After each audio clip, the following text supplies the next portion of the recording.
right. Good morning, evening, afternoon, whatever time you are watching this. I wanted to make this video. Let me fix my camera here for a second. Sorry about that. I wanted to make this video because I thought it might be a good idea for you guys to have something that you can listen to in the background. So let's say, you're, I don't know, walking the dog maybe, or who knows, doing some extra homework, reading up on some extra material. I thought you guys might get a little bit of a benefit from me talking about the different items that may be on your test. Okay. Just a reminder, your test covers period 4 and 5. Uh, that is the early American Republic, so starting with Thomas Jefferson. This is right after post-independence. All the way until about post-Reconstruction. And I know it can be a lot, so I really tried to hit the high points with this review so you guys can have something to take a look at. As usual, as always, if you have any questions, there's a spot for you down below, and I know you can't see it right now, but whenever you look at it on the YouTube screen, it'll be there. There's a spot for you down below to leave some comments. You can always come talk to me in person. Anyway, regardless, I appreciate you for being dedicated to your education, first of all.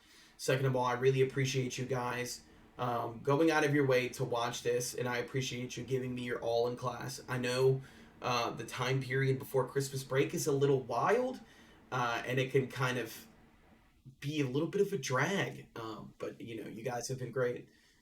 And without further ado, let's get right into it. So I'm going to drag something on screen here. I'm not quite sure if you can see it all that well. Let me see if I can zoom in a little bit. Yes. Okay, this is going to be a little bit better. I wanted to start off with the Jefferson presidency, okay? So the biggest thing in the Jefferson presidency is we're going to start this debate of whether or not the states should have more power or the federal government should have more power. And it all starts with the Louisiana Purchase. Now, most of you are familiar with the Louisiana Purchase. You've had the Louisiana Purchase at some point in school since about 7th or 8th grade, if I remember correctly. I think they taught Louisiana history in 7th grade, but you did get a little bit of it in U.S. history as well. The big thing about the Louisiana Purchase is it's going to open up a gateway for a variety of arguments within Congress.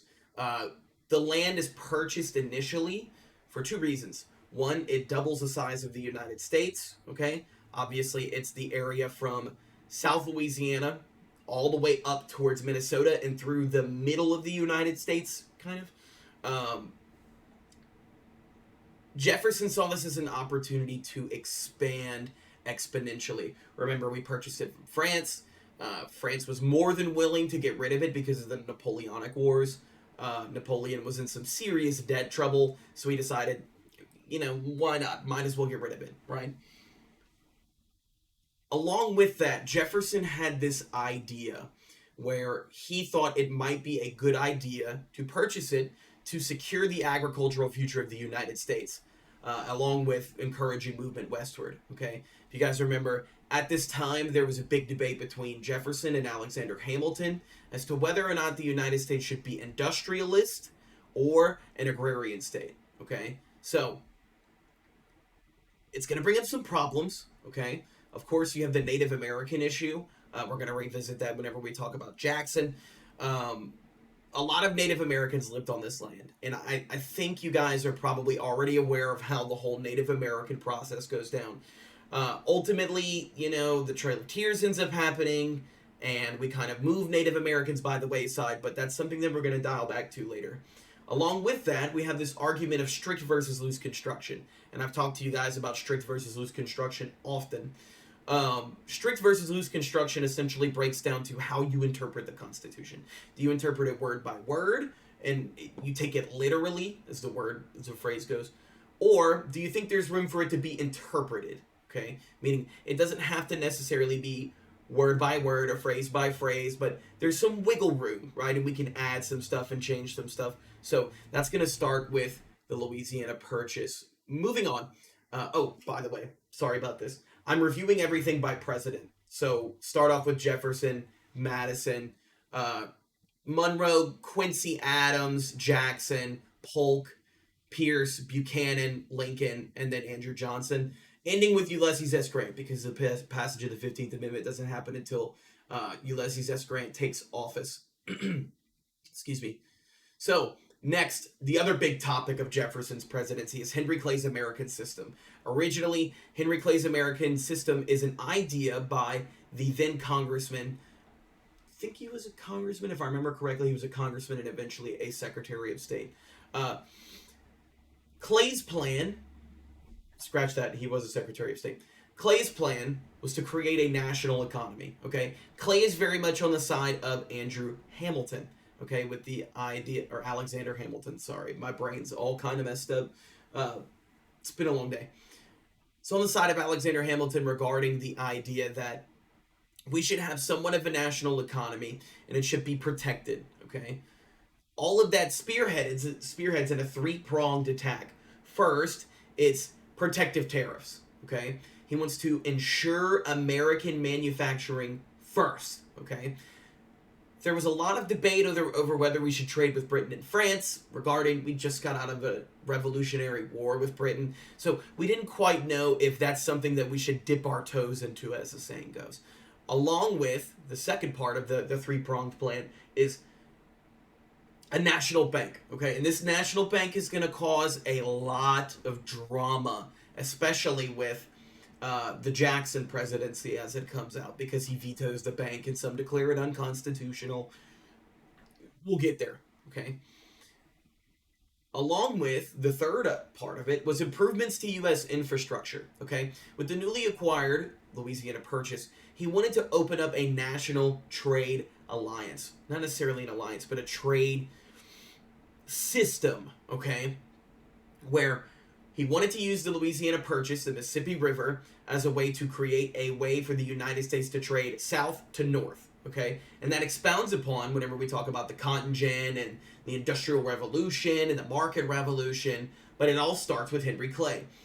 He wants to build canals, railways, well, not railways, but they eventually get built. He wants to build canals that will allow ships to start trading and creating trade ports along the Mississippi River, okay? All that starts with Henry Clay. Now, another thing about Jefferson's presidency is that Jefferson's presidency is the start of the Marshall Court cases, okay? Supreme Justice John Marshall is one of the more prolific Supreme Court judges in our history, and it all starts with the Marbury versus Madison case, okay? The Marbury versus Madison case established the concept of judicial review, which, if you remember, strengthens the Supreme Court. We talked about it in class a little bit about how, judicial review strengthens the Supreme Court's case because they have the opportunity to review cases, okay? Once again, cycling back to the state versus federal power argument that plagues Jefferson's presidency, okay? Next, moving on to Madison. Madison's presidency is marked by foreign issues, okay? Foreign affairs. We also have this debate on whether we should be isolationist or we should be involving ourselves with other people's problems. Ultimately, it's a mix of the both. Jefferson's a little domestic, but he also has problems with impressment, which causes the War of 1812. But to start off with Madison's presidency, his presidency is going to be plagued specifically by foreign affair issues, starting with the Hartford Convention, okay, which was a gathering of New England Federalists who were concerned over perceived abuses of power by the then President James Madison and the Democratic Republican Party, which started with started with Jefferson's presidency, particularly during the War of 1812. They also had concerns about the Louisiana Purchase. There was a lot of people saying that, the federal government didn't have the right to purchase land, and because Jefferson didn't view the Constitution the way everybody else did, and he added a bunch of sectional amendments to where, he could kind of grab land and purchase land as long as it was a congressional approval. People were concerned that this was a gross misstep of power by the federal government, okay? Although the idea of secession is discussed at the Hartford Convention, and this is the root of the secession problem, it was ultimately rejected. Moderates lead the convention, proposing amendments to the U.S. Constitution to safeguard northern trade interests, including restrictions on presidential terms and altering slave representation. Remember, North and South are divided on slavery since the beginning, okay? Since the beginning of the American Republic.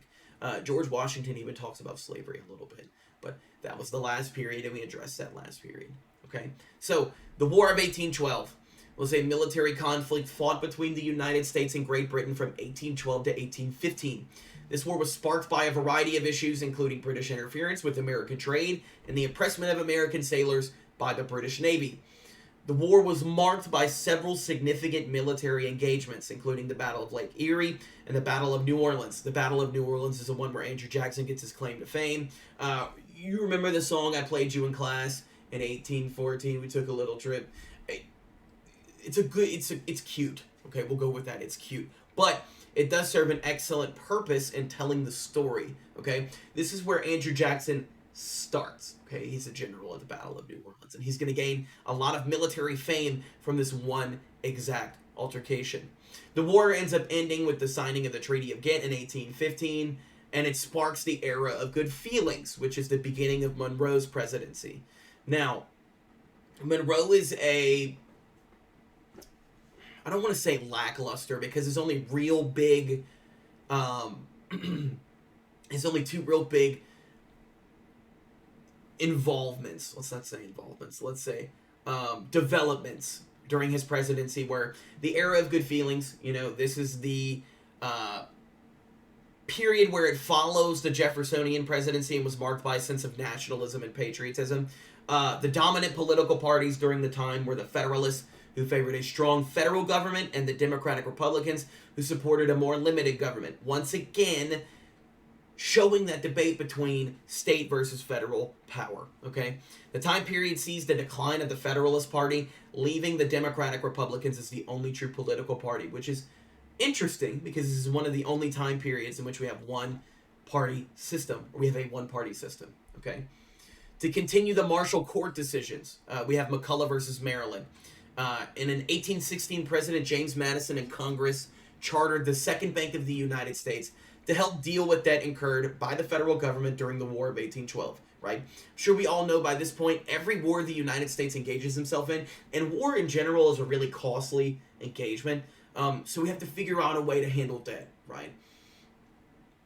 2 years later, during a wave of bank failures, the state of Maryland passed legislation to levy taxes on any bank not chartered within the state. Meaning, if a bank's not chartered, it's not recognized by the federal government, okay? The Supreme Court ruled the bank had been incorporated by the federal government under Article 1, Section 8 of the Constitution, the Necessary and Proper Clause, which, if you remember back to Period 3, is the federal government has the power to do anything that is necessary and proper for its essential function, okay? Which made it constitutional, okay? So, the National Bank is declared constitutional at this point. We'll come back to that. Further, states did not have the power to levy taxes on the federal government, which was viewed as an attempt to undermine the authority of the government of the Union, okay? Which means the states couldn't charge taxes from the federal government, okay? The last really big development from the Monroe presidency is the Monroe Doctrine, okay? The Monroe Doctrine was established in President James Monroe in 1823. Monroe warned European powers not to interfere in the affairs of the Western Hemisphere. The purpose of the doctrine was to prevent European colonialization and the establishment of puppet regimes in the Americas. Although the doctrine wasn't really well enforced early on, it becomes a basic tenet of American foreign policy, okay? So, this problem of colonialism pops up, okay? And the issue with colonialism is that a much larger country takes over and installs a puppet government in a much smaller country, okay? And that becomes a big issue, because that's you're interfering with a nation's right to intervene itself. And we had this question in America of, well, were we going to become subject to imperialism, okay? So James Monroe kind of writes this doctrine saying, hey, people in the Eastern Hemisphere, try not to interfere in the affairs of the Western Hemisphere, predominantly Latin American countries, okay? It doesn't really work that well. It's not very well enforced, simply because James Monroe doesn't have the military power to defend the doctrine. Okay, it's just kind of passed and later expounded upon by the Roosevelt Corollary a couple of, about 100 years later. Okay, so we're going to move on to John Quincy Adams. Okay, John Quincy Adams has a presidency marked by the beginning of secession. Okay, and it's going to start with Calhoun's exposition and protest. Right. In 1828, Calhoun anonymously wrote this widely circulated book in which he spelled out that the Tariff of 1828, the Tariff of Abominations, remember we went over that in class, was unconstitutional and agreed to states, so he therefore had the right to nullify the law within their borders. If you remember, this sparks the nullification crisis. The term nullification means that if a federal government passes a law to a state government, the state has a general jurisdiction and right to ignore that law. Okay? This is this beginning of that crisis. Okay? And eventually it's going to lead to secession in the South. This is also the corrupt bargain election. Remember, Jackson starts this claim that this election was corrupt, and that, there needed to be some kind of a... Well, let's back up. Let's talk about the story of corrupt bargain first. Corrupt bargain is kind of, or the story of the election, mind you. The election starts off, there's 3 people, okay? They all split the vote, okay? It's Clay, John Quincy Adams, and Andrew Jackson, okay? This is the election of 1824, if I'm not mistaken. Jackson, Clay, and Adams all split the vote. So what that means is that it goes to the Electoral College.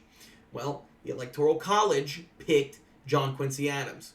Jackson starts this argument about voting rights and property rights, okay? And decides that, well, maybe if we allowed people who didn't own property and were in poverty to vote, maybe I might have won this election. So Jackson's going to get to work on this idea that, hey, maybe people who don't own property and are in poverty should be able to vote, okay? And that's what's going to start the corrupt bargain argument, okay?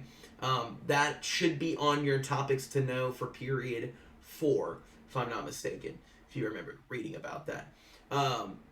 This is going to lead into the Jacksonian democracy, or the Jacksonian presidency and the rise of Jacksonian democracy. Jacksonian democracy is the idea that Jackson's presidency was for the common man. Keep in mind, Jackson's from Tennessee, Tennessee being one of the more agrarian states and a place for common people, quote unquote. Jackson starts lifting property requirements for voting in many states. Okay, this means that people that don't own property can vote. Which today, if you don't own property, you can still vote. Coincidentally, okay. This is also an introduction of a secret ballot. In class, I showed you guys an image where they had a traditional Southern polling booth, okay? And there was a lot of corruption that went on at those Southern polling booths. I think one of the pictures, the guy's like leaned back drinking alcohol while he's counting ballots, and that would never fly in a modern election. So he's going to introduce a secret ballot, which allows people to vote without fear or intimidation or retribution. State and federal government positions became more accessible to common men, as opposed to just the elite, because Jackson thinks that the government's ruled by the wealthy elite and that all of the policies and legislation passed are in the minds of the wealthy and the elite, okay? Political parties begin to develop and mobilize more of the population, encouraging greater political participation, okay?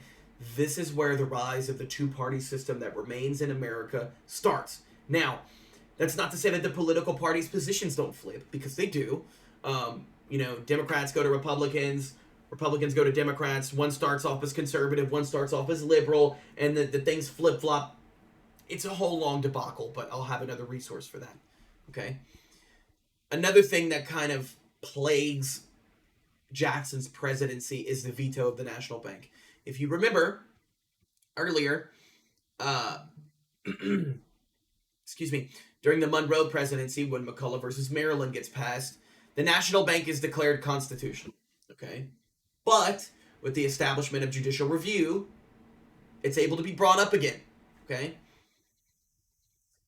Jackson decides that he thinks the bank is unconstitutional and vetoes the renewing of the charter, which means it's no longer a bank of the federal government. Okay, this is going to draw a lot of heat for Jackson. Jackson starts getting compared to King George of Britain and being a tyrant.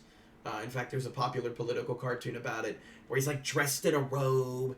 Um, Basically, all you need to know about that is that this bank is declared unconstitutional. It ends up getting resolved and eventually gets rechartered. Okay. One of the biggest stains on his presidency is the Indian Removal Act and the subsequent Trail of Tears. And another Chief Justice Marshall court case. Remember, I told you guys early on that Chief Justice Marshall is a very important figure during the Jackson, Adams, and Monroe presidencies, including, or Quincy Adams, Monroe, Adams, and Jackson presidencies. And in a court case, Worcester versus Georgia, Chief Justice Marshall expands on his argument. The argument being, does the state of Georgia have sovereign rights over the Cherokee? Okay, meaning, do they have the rights to decide where they go and where they move, right? What Marshall rules is that the nature of relations between the federal government and indigenous peoples is that between sovereign nations. President Jackson refuses to enforce this ruling and pursues a policy of genocide, okay? So, the Supreme Court told Jackson, you can't make a move. And Jackson says, I'm going to make a move, okay? The Indian Removal Act of 1830 authorized the voluntary relocation of Native Americans to the lands west of the Mississippi River. But it was frequently abused by government officials and resulted in some forced removals. We go back and forth, and we being the United States at the time, go back and forth with how we handle the Native Americans. We start off giving them the reservation system to where they can preserve their culture and their way of life, and then we take away the reservation system. Once we take away the reservation system, we decide that we want them to assimilate into American culture. That comes a little bit later in the late 19th century with the creation of the Carlisle Industrial Schools and Native American schools where they're taught how to speak English. They don't get American citizenship unless they forcibly assimilate. It's a whole big problem, okay? And it's going to be a big problem for the United States for a long time. And as a matter of fact, it's still an issue for the United States, okay? We still are having all of this stuff come out about the mistreatment of Native Americans. If you remember in class a couple of months ago, I told you guys about that movie, Killers of the Flower Moon, with Leonardo DiCaprio and Robert De Niro, where it talks about the gross mistreatment of Native Americans, okay? And there's actually, there's a book about it, but if you guys haven't seen the movie, I urge you to go see the movie, okay? The big theme of period 4, okay? America and national identity. Were we imperialist and were we involved in foreign affairs, or were we not? Were we a more domestically focused country, okay? How are we going to handle trade? Okay, how are we going to handle trade inside the United States and outside of the United States? How are we going to handle movement westward with the Louisiana Purchase and then the eventual passing of the Indian Removal Act? Most people had decided that Americans were eventually going to move westward, and that comes with the gold rush in 49 and Chinese immigrants coming to the West Coast and Irish immigrants coming to the East Coast. How was America going to handle becoming a melting pot of diversity? Okay, excellent. So that is going to wrap up period 4. I didn't want to, I wanted to hit the high points of period 4 and 5. Of course, there's stuff on here that was on your topics to know that is not, excuse me, let me back up. There's stuff on your topics to know that is not on here that could be on your test, okay? And that's the whole point of having them, is that's your notes, that's what you read, okay? I just wanted to hit the high points of each period, right? So, we're going to start off with period 5, okay, in James K. Polk's presidency, okay? James K. Polk's presidency is mainly marked by the Mexican-American War, which ends with the Treaty of Guadalupe Hidalgo, okay? The Mexican-American War was fought by the United States and Mexico from 1846 through 1848, primarily over the annexation of Texas and disputes over boundaries. Remember the Alamo? That's whenever Texas fought for their independence from Mexico. They became their own sovereign from Spain. Sorry, Mexico fought for their independence from Spain. They became their own sovereign state. They hung out as their own little thing for a while, and then they end up joining the Union by being annexed as a result of the Mexican-American War. Okay, it resulted in the United States acquiring significant portions of Mexican territory, including California and New Mexico, through the Treaty of Hidalgo, Guadalupe Hidalgo in 1848, also known as the Mexican Cession. The war was a precursor to the Civil War and increased tension between pro-slavery and anti-slavery factions within the United States. Remember, whenever California gets added, we have this question of, should California be a free state or a slave state? And it becomes a major issue. That's essentially what's going to accelerate the Union towards war and the eventual secession after South Carolina passes the exposition in protest by, mentioned earlier, by John C. Calhoun. So, next presidency, Franklin Pierce. There's only one big major development inside of Franklin Pierce's presidency, and it's the Kansas-Nebraska Act. The Kansas-Nebraska Act allowed for popular sovereignty.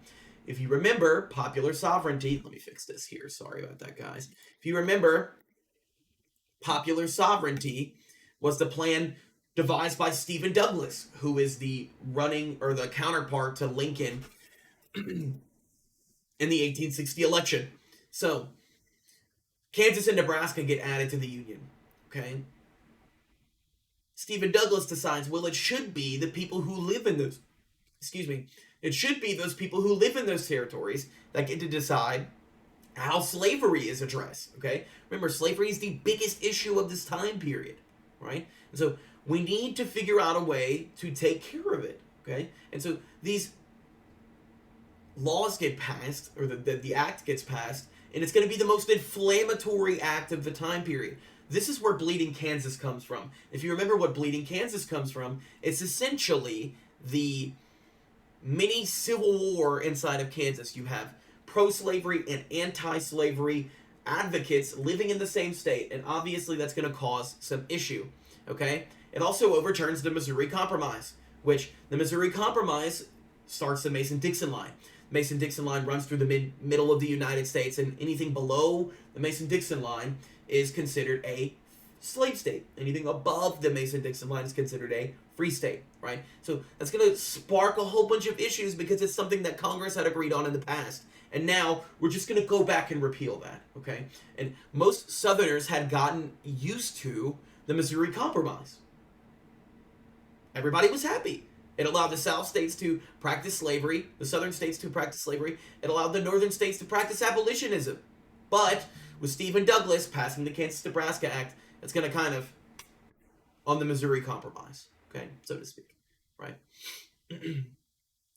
Kansas ultimately gets decided as a slave state, and Nebraska would be added as a free state.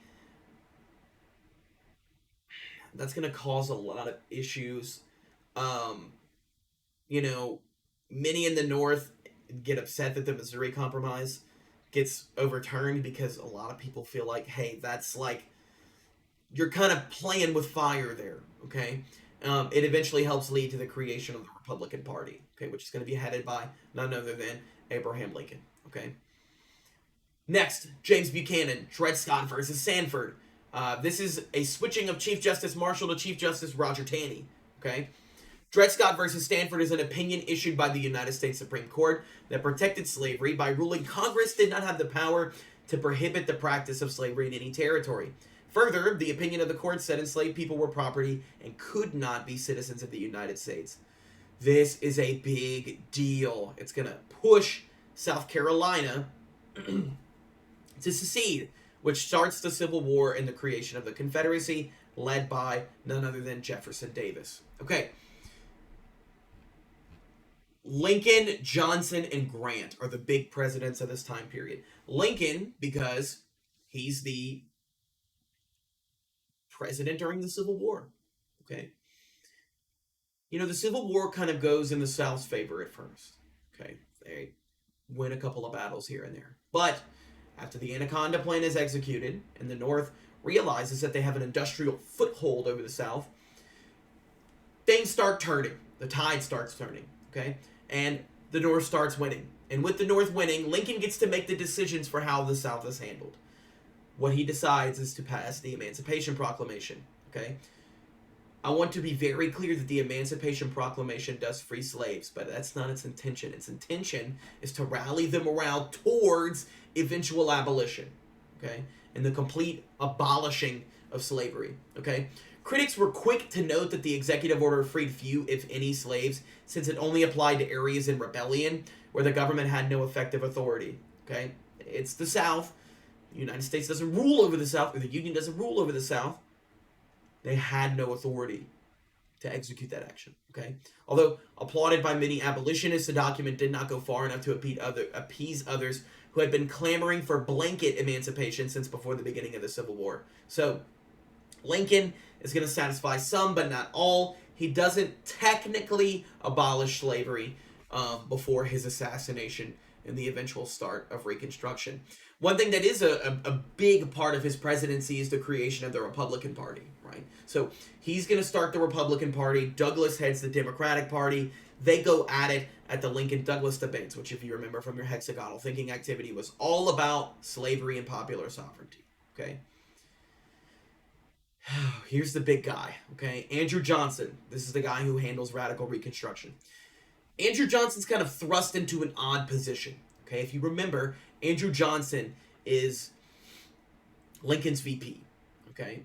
Andrew Johnson is from the South, so he doesn't really see eye to eye with Lincoln on a lot of things, but he does see eye to eye with him on how to handle Reconstruction. This is the rise of the radical Republicans and the eventual passing of the 13th and 14th Amendment. The 13th Amendment to the United States Constitution achieved ratification by the states on December 6, 1865. This amendment abolished the practice of slavery in the United States, except as a punishment for a crime, and provided Congress with broad powers to ensure the enforcement of the amendment. This is the banning of slavery, okay, for U.S. citizens. The problem is that they didn't know how to define a U.S. citizen, okay? That is what the 14th Amendment is for. This amendment provides a definition of a citizen of this country. This amendment provides that all states will provide equal protection to everyone within their jurisdiction. It introduces the Due Process Clause and the principle of equal protection under the law. It ensures that all constitutional rights are provided equally to all citizens of this country, regardless of race, sex, religious beliefs, and creed. Okay? Here's the problem with that. It doesn't necessarily, excuse me, I'm sorry. Lost my train of thought. It doesn't necessarily provide equal protection for voting rights, okay? Voting rights are going to be a separate amendment, and even then, we still miss out on a key portion of the population, okay? During Johnson's presidency, black codes are also going to pop up. Remember how I explained to you guys that black codes were slave codes, black codes, and they persist throughout the South all the way up to the Civil Rights Act of 65, okay? It's eventually the precursor to segregation and the separate but equal policy, right? The Black Codes are defined as a series of discriminatory laws enacted in the United States during the Reconstruction era, primarily in 1865 and 1866. These laws were designed to restrict the civil rights and freedoms of newly freed African Americans, effectively creating a system of legal segregation and white supremacy. These are stuff like labor contracts, grandfather clauses, poll taxes, literacy tests, all of those fun things, okay? They're a precursor to Jim Crow laws that would persist for decades until the 60s, reinforcing racial segregation and inequality in the South. This is going to lead to the rise of white supremacist groups. Remember the KKK and the White League? I showed you that political cartoon, okay, where it's The Union as It Was by Thomas Nast, saying that some freed slaves preferred, let me back up. Some white supremacists wanted the Union to go back to how it was pre-secession, okay? To where people could practice slavery if they wanted to, and if they didn't want to, that was their own prerogative, okay? We also see at this time period the creation of the Freedmen's Bureau. You remember the Freedmen's Bureau, they're the 40 acres and a mule people, okay? Over the brief course of its existence, the Freedmen's Bureau had a powerful impact on Reconstruction. Defenders praise the aid that the Bureau provided to millions of uneducated, destitute, and displaced people throughout the South in their time of need following the Civil War. Critics point to corrupt agents, carpetbaggers, and scalawags who they claim used the system to benefit themselves and the Republican Party at the expense of Southern whites and Democrats. Carpetbaggers and scalawags are people that came from the North to the South to capitalize on the newly found Southern agricultural system. Okay? That leads to the process of sharecropping, where it's basically, as I told you guys, it's like slavery with extra steps. And that's all in good fun and joking, but it really is a very still discriminatory practice. Okay? We're going to round it out with Grant and the 15th Amendment. This is where I'm going to stop everything for your test and for this video. Adopted in 1817 as a Reconstruction Amendment, the 15th Amendment prohibited any government in the U.S. from denying a citizen the right to vote based on race, color, or previous condition of servitude. It dismantled poll taxes and literacy tests, but still left room for segregation in everyday life. Think about separate but equal. The pitfalls of this amendment never get adjusted until the Civil Rights Act of 1965. Okay. So, to recap, your test is period 4 and period 5, okay? You have 30 multiple choice questions between the two periods, and you have 2 SAQ questions. You may pick one of the SAQ questions. One of them is going to be on period 4. The other one is going to be on period 5. Remember how I told you to write SAQ questions, okay? That is the topic, sentence, evidence, and analysis mnemonic device, okay? Topic sentence is the answer to the question, essentially. Your evidence is going to be the contextual knowledge in your brain that you can pull from to answer that topic sentence, right? And then your analysis is going to be an analysis that proves your initial statement, okay? Guys, I can't express to you 2 things. First, how important it is for you to study for this exam. Guys, the APUSH test is no joke, okay? It's a really difficult test. It's not something that you should necessarily gaff off, so to speak. I think you guys should definitely do well on this midterm if you apply yourself, okay? Second thing, what I really want you to understand is that I know this class is hard, okay? I understand. I've taken this class. I've taken multiple college history courses. I know it's difficult, but I'm doing my best that I can to get you guys through it, make sure that we're all prepared. And the last thing I want to make you aware of is that I really appreciate your effort. I know most of you are in multiple AP classes, and it could be a drag. I know, I get it. Christmas time, we're right on the edge of a break. We're almost done. Everybody's kind of antsy, myself included. I'm ready to get a break, get some sleep finally, because I haven't slept very well the past couple of weeks. But I need you to give this midterm your all, okay? Thank you guys so much for tuning into the video. I appreciate you. I appreciate I appreciate you. I appreciate your dedication to your education. And without a doubt, I do have a really good group of APUSH students this year. And I think you guys can all get college credit if you just buy in. Okay? If you have any questions, feel free to comment them below or come talk to me directly. I hope you have a good morning, good evening, or good afternoon, whatever time you're watching this. We'll see you in the next one.